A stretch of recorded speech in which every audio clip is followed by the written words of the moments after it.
ভেন্দিৰ চৰচৰি বনাবলৈ প্ৰথমতে ভেন্দিখিনি গোল গোলকৈ দীঘলীয়াকৈ দুফালা কৰি কাটি লৈছোঁ। তাৰপিছত আলু লৈছোঁ, আলু ভেন্দিৰ আকাৰতে কাটি লৈছোঁ দীঘলীয়া কৰি। তাৰপিছত বিলাহী এটা আৰু পিঁয়াজ দুটা আৰু এইফালে আদা নহৰু আৰু কেঁচা জলকীয়া আৰু সৰিয়হ অলপমান ভিজাই লৈছোঁ। সৰিয়হটো বেছি পৰিমাণৰ দিয়া নাই, বহুত বেছি পৰিমাণৰ দিলে তিতা হৈ যাব পাৰে, সেইকাৰণে অলপমান সৰিয়হ তিয়াই লৈছোঁ। ইয়াৰ পিছত আমি এতিয়া পিঁয়াজ আদা নহৰু আৰু কেঁচা জলকীয়াখিনি একেলগে পিচি ল'লোঁ মিক্সিত, আৰু এইফালে সৰিয়হখিনিও বটি ল'লোঁ আৰু বিলাহীখিনিও কাটি লৈছোঁ। এতিয়া কেৰাহী গৰম হৈছে, মই ইয়াত তেল ঢালি দিওঁ। এতিয়া তেল গৰম হৈছে, এতিয়া মই তাত আলুখিনি প্ৰথমতে ভাজি লওঁ।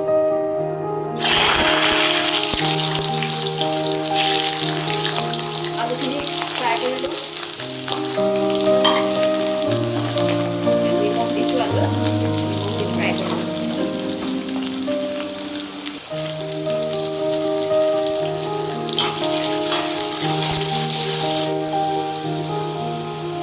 এতিয়া আমাৰ আলুখিনি প্ৰায় ভাজা হ'ল, এইখিনি এতিয়া মই নমাই লওঁ।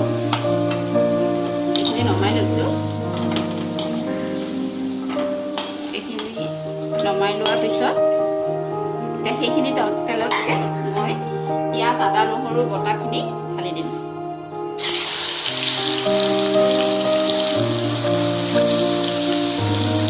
ঢালি দিলোঁ। এতিয়া এইখিনি ভাজিম।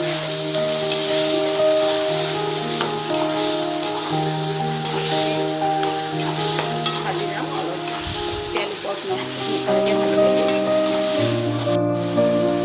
এতিয়া পিঁয়াজখিনিত মই নিমখ দিম, নিমখ আৰু হালধি,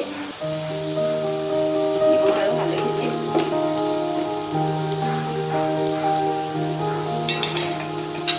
নিমখ হালধি দি পেলাই তাতে বিলাহীখিনিও দি দিম।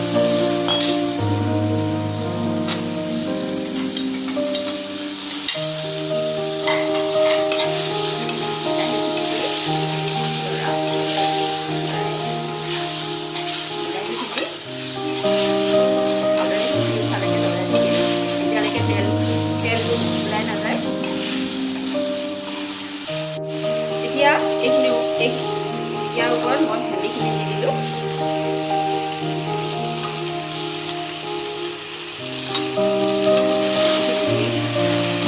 সময় ভাজিম। এতিয়া ভেন্দিখিনি ভাজি লৰাই আছোঁ। প্ৰায় ভাজা হওঁ হওঁ হৈছে, খালি চাব যাতে ভেন্দিখিনি ভাঙি নাযায়। এতিয়া আমাৰ ভেন্দি আৰু আলুখিনি সৰিয়হেদি এনেকৈ ভালকৈ সানি লোৱাৰ পিছত ইয়াত এতিয়া আমি অলপমান পানী দিম। পানী সাধাৰণভাৱে অলপমান দিলে হ'ল। অলপমান পানী দি উতলিব দিম। প্ৰায় 10 মিনিট সময় উতলিব দিয়াৰ পিছত ভেন্দি চৰচৰি আমাৰ প্ৰায় হৈ উঠিব। এতিয়া প্ৰায় 10-15 মিনিট হৈ গ'ল।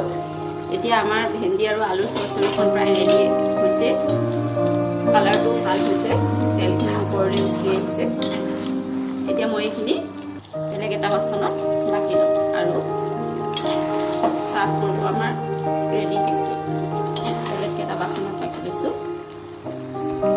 আশা কৰোঁ আপোনালোকে যোৱাবাৰ দিয়া মোৰ কচ মাছৰ ধনিয়াই দি বনোৱা আঞ্জাৰ ভিডিঅ'টো নিশ্চয় চাইছে, আৰু এইটো বনাই চাব ঘৰত। অতি সহজতে উপলব্ধ বস্তুৰে মই বনাইছোঁ। যদি আপোনালোকে ভাল পায় ভিডিঅ'কেইটা, নিশ্চয় আপোনালোকে লাইক, কমেণ্ট আৰু শ্বেয়াৰ কৰিব, আৰু মোৰ চেনেলটো ছাবস্ক্ৰাইব কৰিব নাপাহৰিব।